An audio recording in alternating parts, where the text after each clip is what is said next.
Tema firman Tuhan siang hari ini adalah recovery atau pemulihan. Saudara, firman Tuhan yang kita baca merupakan kisah tentang seorang yang bernama Ruth. Ruth ini dia punya mertua bernama Naomi. Tadinya keluarga ini baik-baik saja, seperti keluarga biasa, ya. Tetapi saudara, suatu ketika suami dari Ruth, Elimelek, meninggal. Suami dari Naomi, Elimelek meninggal. Naomi punya dua anak, Mahlon dan Kilion, dua putra. Dua putra ini mereka sudah menikah.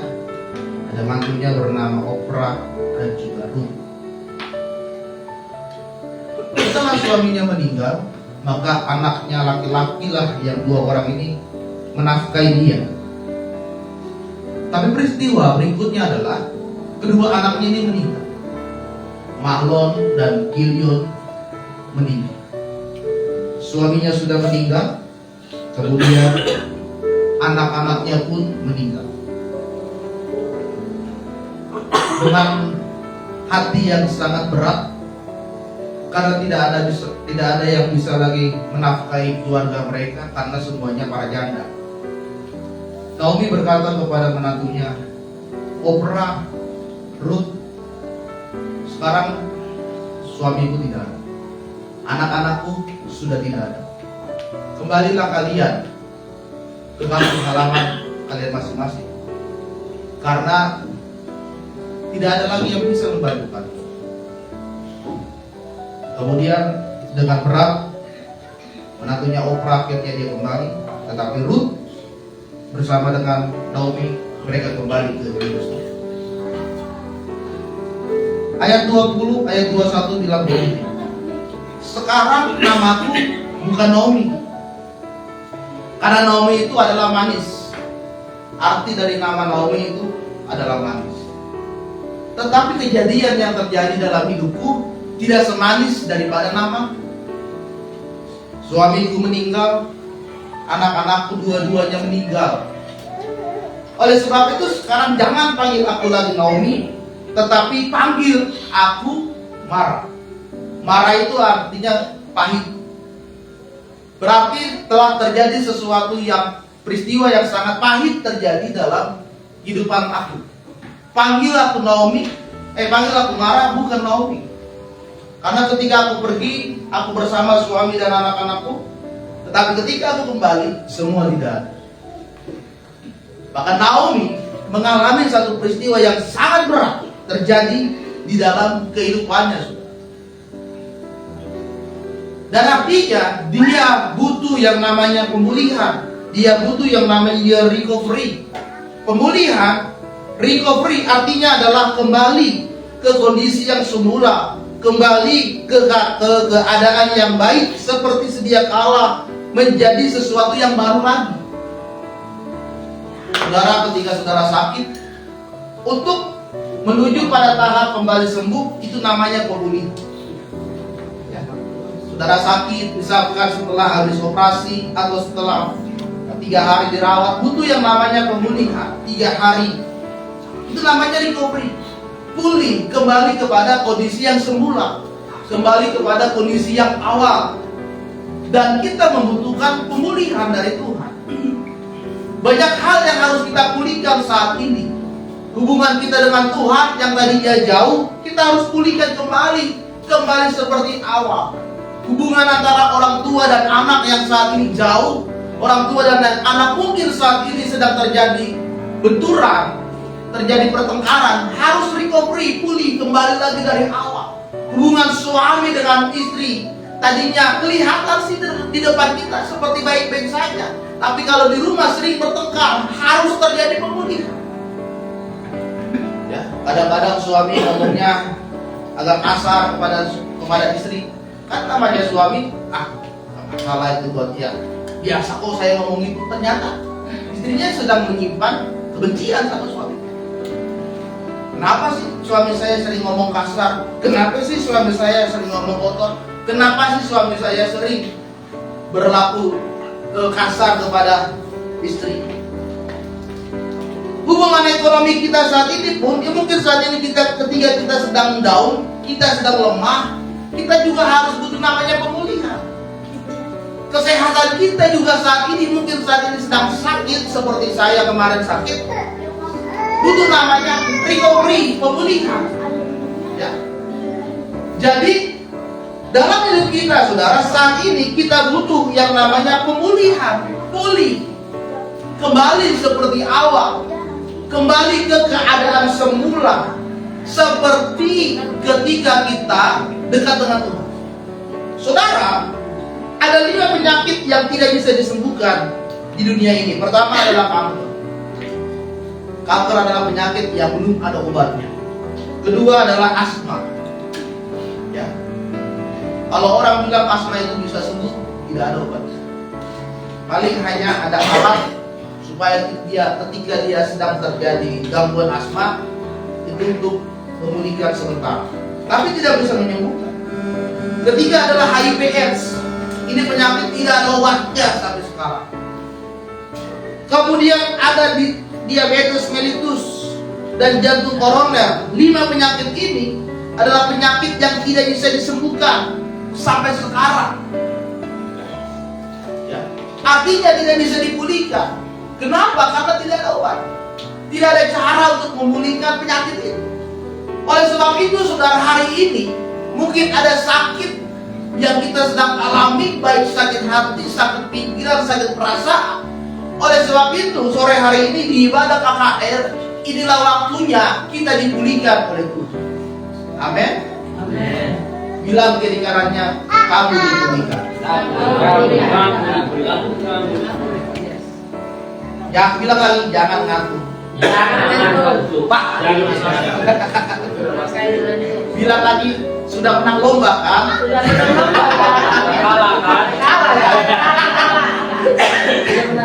Kalah menang itu biasa. Tapi kalau kalah terus kan malu juga. Padahal saya tadi sudah mendatangkan kiper internasional. Ternyata gak turun. Coba dia main, kalau itu gak bakal kebobolan orang segede gawang. Main nih. Untuk gak main, ya kan? Dan fisik ini fisik. Tapi saudara, ada hal yang menyebabkan kita ini tidak bisa dipulihkan oleh Tuhan. Kita butuh pemulihan dari Tuhan karena kitanya sendiri tidak bisa merecovery diri kita sendiri. Ya. Kita ini tidak bisa memulihkan diri kita sendiri. Kita butuh, seperti kita sakit, kita butuh dokter. Kita butuh obat untuk memulihkan penyakit kita. Dan apa yang kita alami saat ini, untuk memulihkan hidup kita, kita butuh Tuhan. Ya. Naomi sampai berkata, namaku bukan Naomi, tapi aku marah. Semua yang Tuhan lakukan di dalam hidupku, semuanya selalu pahit, selalu susah, selalu menderita, tidak ada bahagia, tidak ada sukacita. Makanya sekarang panggil aku marah, bukan Naomi. Mungkin saat ini kita seperti itu. Tuhan, sepertinya semua yang kau lakukan itu membuat hidupku menderita. Tidak ada sukacita, tidak ada bahagia. Ya, selalu sengsara, selalu ada masalah, selalu hidupnya susah, selalu berada di dalam penderitaan. Oleh sebab itu, saatnya kita hari ini membutuhkan Tuhan untuk memulihkan hidup kita. Mungkin di depan kita ketawa-ketawa, padahal dia sedang menahan satu beban pergumulan yang berat. Ada pikiran yang sedang dia pikirkan di dalam dirinya. Kita butuh Tuhan hari ini untuk memulihkan hidup kita. Tapi kenapa kita tidak bisa memulihkan, kita tidak bisa dipulihkan oleh Tuhan? Yang pertama adalah karena kita masih menyimpan yang namanya luka batin. Ya. Kita masih menyimpan yang namanya luka batin. Luka batin itu adalah bagaimana kita masih menyimpan kecewa, marah, kepahitan yang ada di dalam diri kita. Kita masih menyimpan luka batin kepada suamimu, kita masih menyimpan luka batin kepada istrimu, luka batin kepada orang tuamu, luka batin kepada anak-anakmu, kepada saudara-saudaramu, atau bahkan punya luka batin kepada jemaat-jemaat di sini, tanpa kita pernah ceritakan kepada mereka. Dan luka yang sudah tertanam di dalam diri kita itu menjadi sebuah kepahitan karena sudah terlalu lama. Kita tidak bisa mengampuni, kita tidak bisa melepaskan pengampunan, kita tidak bisa mendoakan dia karena ada luka ini. Ya, ada luka yang ada di dalam diri kita, sehingga luka itulah yang menjadi celah buat iblis masuk. Ada celah di luka saudara ini yang membuat iblis itu masuk. Beberapa kali saya mendoakan orang yang kerasukan roh jahat. Penyebab utamanya itu bukan karena dia punya pegangan. Itu hanya faktor kesekian, kelima dan keenam. Penyebab utamanya saudara, orang itu kemasukan roh jahat atau diganggu roh jahat, pertama utama adalah dia punya luka batin. Waktu kami berdoa, yang kami bakar itu, yang kami lakukan bukan langsung bakar jimatnya. Kami doakan orangnya supaya dia melepaskan pengampunan kepada luka yang selama ini ada. Dan setelah dilepaskan, kita doakan, baru kita bakar pegangan. Besoknya dia telepon, rumah ini udah cerah, sudah tidak ada lagi yang ganggu, sudah tidak lagi ada suara-suara yang mengganggu setiap malam. Ternyata penyebab utamanya saudara adalah luka batin. Kita tidak bisa melepaskan luka itu. Karena apa? Diri kita ini masih keras. Ya. Meskipun didoakan oleh Pak Pendeta, didoakan Pak Gembala, minggu pertama maju ke depan berdoa, setiap minggu pertama maju ke depan berdoa. Tapi selama dia tidak mau melepaskan luka itu masih ada. Masih ada. Ya. Kita masih benci sama dia. Ya.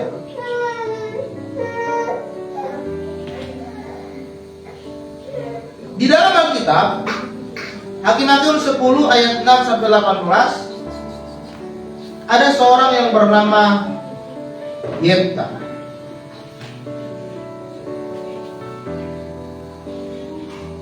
Yefta ini saudara, Yefta ini adalah seorang yang berasal dari orang Afkiran. Afkiran itu orang buangan. Orang buangan, orang perampok, orang yang bahkan dipandang dan dibenci oleh dunia ini. Tapi suatu ketika, orang yang selama ini selalu menghina Yefta, selalu membenci Yefta, di dalam kitab Hakim-Hakim, ternyata Tuhan memilih Yefta ini menjadi hakim di antara mereka. Hakim itu pada masa itu dia yang memutuskan perkara yang terjadi. Dari orang Afkira, orang yang dibuang, orang yang dibenci oleh banyak orang, dari golongan orang itu, tetapi ternyata Tuhan memilih orang ini. Kemudian ketika orang-orang itu datang kepada Yefta dan berkata, Yefta, ternyata kamulah yang dipilih Tuhan untuk menjadi hakim bagi kami. Yefta berkata, kenapa kalian pilih saya? Kalian kan sudah benci saya, kalian kan sudah menghina saya, kalian kan sudah menganggap saya dari orang-orang buangan. Dan akhirnya saudara, apa yang terjadi? Akhirnya adalah orang-orang itu, akhirnya adalah dia mengakui Yefta, dan mereka meminta pengampunan dari selama ini yang dilakukan kepada Yefta. Lalu Yefta kita mau menerima dia menjadi seorang. Jadi saudara, yang pertama adalah kita harus melepaskan luka batin di dalam hidup kita. Kita harus jujur dengan diri kita sendiri. Kita harus bisa melepaskan pengampunan kepada setiap orang yang sudah bersalah kepada kita. Meskipun dia melakukan apa yang berat dalam hidup saudara saat ini, meskipun dia sudah mengancam hidup saudara, meskipun dia sudah merugikan dirimu, sudah memfitnah, sudah menjelekkan, sudah merendahkan, sudah memaki saudara, tapi firman Tuhan katakan, berikan pengampunan. Tahun 2018 adalah tahun yang sangat berat bagi keluarga kami, karena kami terkena satu kondisi di mana kondisi kami berada di titik ekonomi, kami berada di titik yang paling rendah. Kami menjadi korban pinjaman online. Saya pinjam online itu bukan mau main judi, bukan untuk poya-poya. Tapi waktu itu anak kami Barnabas mau masuk sekolah SD, sekolah TK di Galang Kudus. Biaya masuknya 6 juta, total sama seragam sama buku 8 juta. Saya prediksi nanti saya ada duit 2 bulan atau 3 bulan lagi. Ya. 2 bulan atau 3 bulan lagi saya ada duit, nanti saya bayar. Kami main pinjaman online buat anak kami sekolah. Ternyata saudara, apa yang dipikirkan oleh manusia belum tentu itu yang terjadi. Ya. 2 bulan, 3 bulan ternyata gak ada uangnya. Sedangkan satu sisi kami harus bayar pinjaman ini. Kami bayar tiap bulan selama setahun waktu itu. Bayar. Dan ternyata bunganya besar. Ternyata gaji kami berdua gak cukup bayar ini. Mau tidak mau, kami buka lagi pinjaman yang lain. Buka yang kedua. Untuk yang pertama. Yang kedua juga gak bayar. Buka ketiga. Nutup yang kedua, nutup yang pertama. Dan seterusnya. Sampai sekitar ada 8 atau 9 aplikasi. Gaji kami gak cukup. Semua gaji kami itu habis buat bayar pinjaman. Kemudian saya bilang ke istri, apa yang harus kita lakukan? Kita punya motor. Ya udah, saya lari. Saya pergi ke Cibubur, daftar Grab. Saya nariklah Grab online. Kemudian ada orang berkata, kok pendeta seperti itu? Kok pendeta minjem-minjem sih? Kok pendeta gak berdoa biar Tuhan berkati? Ya. Kok pendeta narik Grab sih? Hanya sekedar ngomong tapi tidak mau membantu. Kemudian saya bilang istri saya, kita harus berjuang. Pulang ajar jam 3 sore, saya narik Grab terus sampai jam 11, jam 12 malam baru pulang. Makanya anak saya Erasmus itu tahu kalau ada orang pakai baju Grab, dia bilang itu teman papi ya? Iya teman saya, sesama driver. Itu teman papi, iya itu teman papi, udah. Tapi kan dia nggak tahu. Ya kan? Bahkan hari Minggu kalau saudara tahu, waktu tahun Minggu pulang gereja saya langsung pergi. Narik malam jam 11, paling cepat jam 11 baru pulang.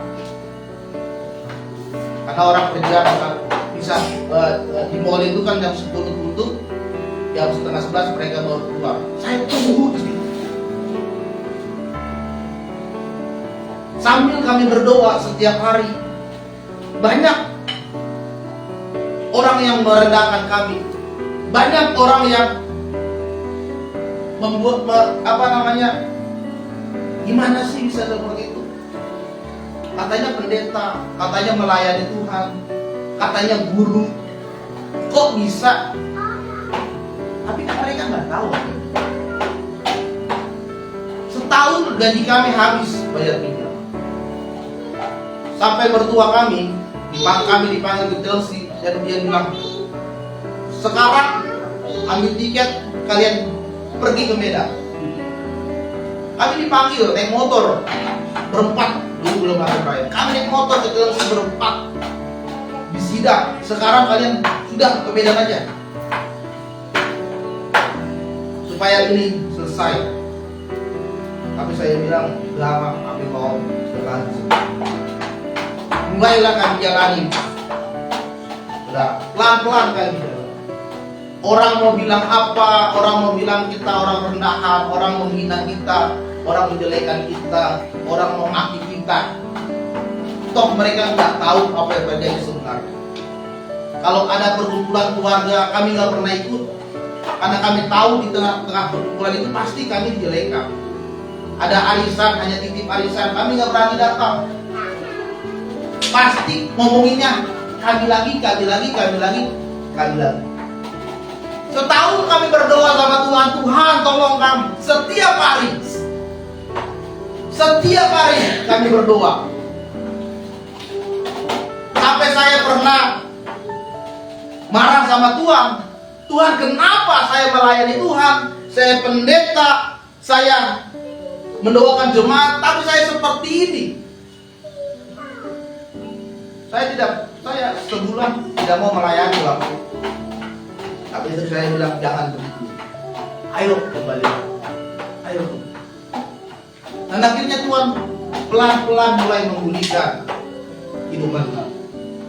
Setahun semua sudah mulai kami bayar.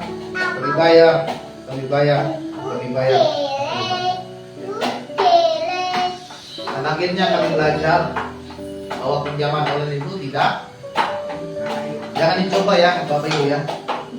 Siapa tahu kan ada tuh iklannya di YouTube, ada duit, klik ya Pak. Jadi yang pertama harus melepaskan luka batin. Yang kedua, meninggalkan rasa khawatir.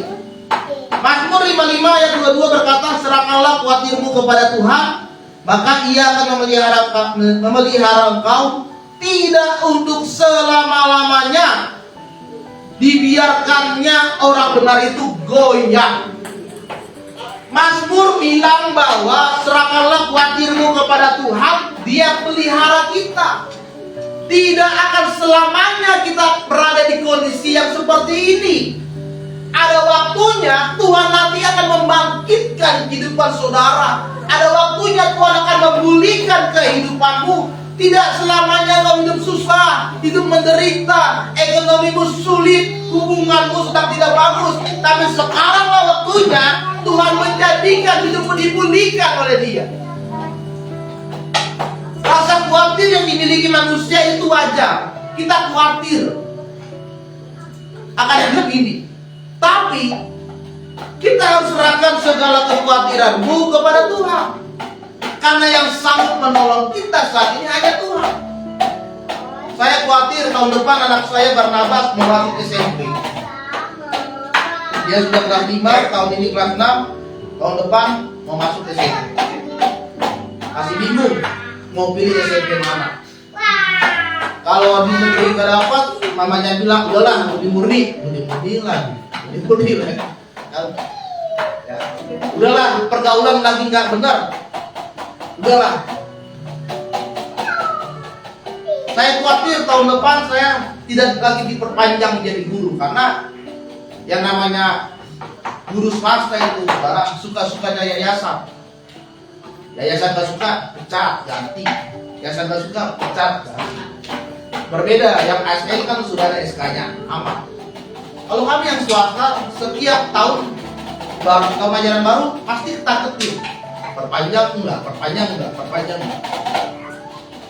Saya khawatir besok bagaimana keluarga saya masih bisa makan, masih bisa minum. Saya khawatir bagaimana besok pekerjaan saya. Apakah saya kena PHK? Apakah enggak? Apakah gaji saya dipotong atau enggak?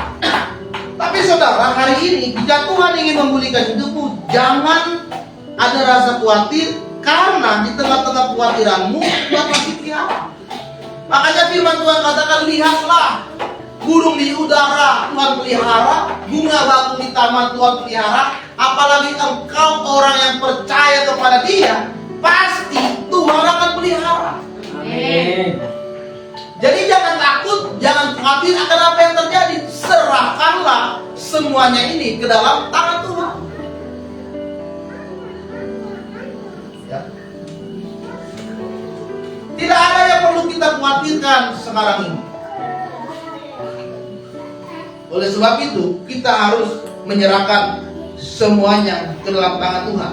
Firman Tuhan tadi katakan, akan ada waktunya Tuhan akan membangkitkanmu, dan orang benar tidak selamanya dibiarkan goyah. Mungkin saat ini kita sedang goyah, ekonomimu sedang goyah, bayar rumah, bayar mobil, bayar listrik, makan sehari-hari. Mungkin saat ini sedang goyah. Ya. Mungkin pekerjaanmu saat ini sedang goyah. Perpanjang enggak. Mungkin saat ini hubunganmu saat ini sedang goyah. Suami istri sedang renggang, orang tua dengan anak sedang renggang saat ini. Tapi hari ini, KKR ini, jangan khawatir, karena Tuhan akan pelihara kita. Amin. Amin. Yang terakhir adalah, kenapa Tuhan tidak bisa memulihkan? Karena kita tidak mau segambar dan serupa dengan Tuhan. Kejadian 1 ayat 27 berkata, maka Allah menciptakan manusia itu menurut gambarnya, dan menurut gambar Allah diciptakannya dia, laki-laki dan perempuan diciptakannya mereka. Segambar dan serupa dengan Allah dalam bahasa aslinya adalah imago Dei. Imago Dei adalah bagaimana kita ini memiliki perasaan, memiliki sifat yang sama seperti yang Tuhan miliki saat ini. Ada seorang bernama Leonardo da Vinci pada tahun 1503 sampai 1519 dia membuat sebuah lukisan yang bernama Mona Lisa. Saudara bayangkan 17 tahun Leonardo da Vinci membuat sebuah lukisan yang bernama Mona Lisa, gambar seorang perempuan. Kenapa begitu lama dia membuat lukisan ini? Karena dia secara detail memperhatikan setiap bentuk-bentuk muka dengan benar. Secara jelas dia gambar dengan rapi, dengan teliti, sampai akhirnya jadilah mahakarya yang besar dan agung bernama Mona Lisa.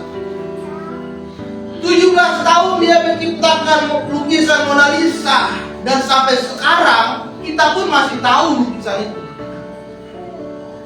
Begitu juga Tuhan menciptakan kita. Kita ini adalah ciptaan yang agung yang diciptakan oleh Tuhan, masterpiece-nya Tuhan. Oleh sebab itu, Tuhan tidak ingin kita dirusak.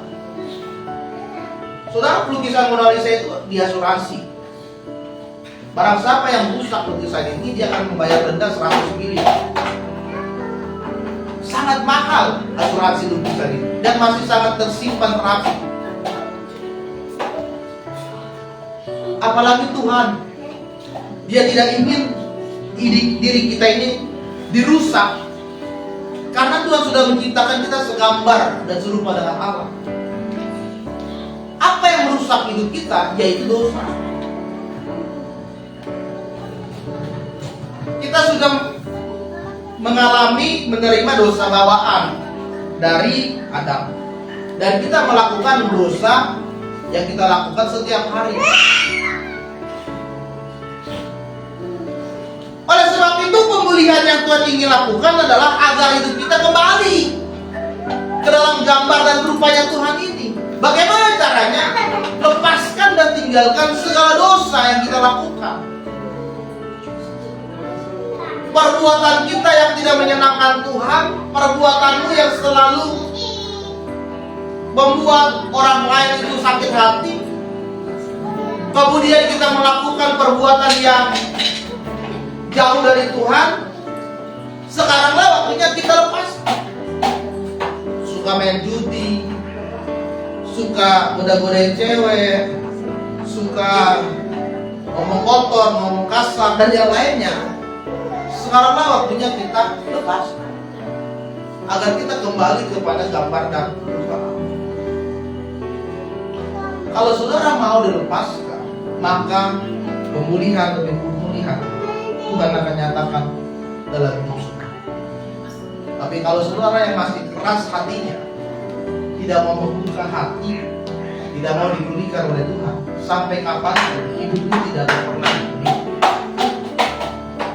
Hidup itu tidak akan pernah dipulihkan dari diri kita sendiri. Saudara terkasih dalam nama Tuhan, jemaat Tuhan, sore hari ini mengajarkan kepada kita semua, termasuk kepada saya, agar kita mau hidup kita dipulihkan oleh Tuhan. Kembali ke keadaan semula, kembali ke keadaan kehidupan di mana kita dekat dengan Tuhan, kembali di mana awal pertama kali kita dipanggil oleh Tuhan untuk melayani Dia, kembali kepada kondisi di mana pertama kali kau kenal Tuhan, kembali di kondisi pertama kali kau mengalami pertobatan karena Tuhan. Itu namanya pemulihan. Oleh sebab itu, sore hari ini di ibadah KKR, saya rindu kita semua mengalami pemulihan. Amin. Kuncinya jangan keraskan hati. Roh Kudus itu roh yang lembut. Jangan masuk kepada setiap orang yang punya hati dan yang mau menerima supaya hidupnya. Tidak ada waktu lagi, saudara. Sampai kapan kita mau dipulihkan? Tunggu kita sakit dulu di rumah sakit. Kita bisa bergerak kalau bilang, Pak Pendeta, tolong saya mau melayani, nggak bisa. Pak Pendeta, saya mau singer, nggak bisa. Waktu bapak tua kami sakit sebelum dia meninggal, dia bilang kepada keluarga, tolong bikin dulu kebaktian di sini, kebaktian. Saya udah berapa minggu ini nggak kebaktian, bikin dulu. Tapi dia lagi sakit. Dan akhirnya tetap panggil. Hari ini, inilah waktunya kita mengalami pemulihan. Suami istri dipulihkan oleh Tuhan, orang tua dan anak dipulihkan, saudara dipulihkan, di depan kita.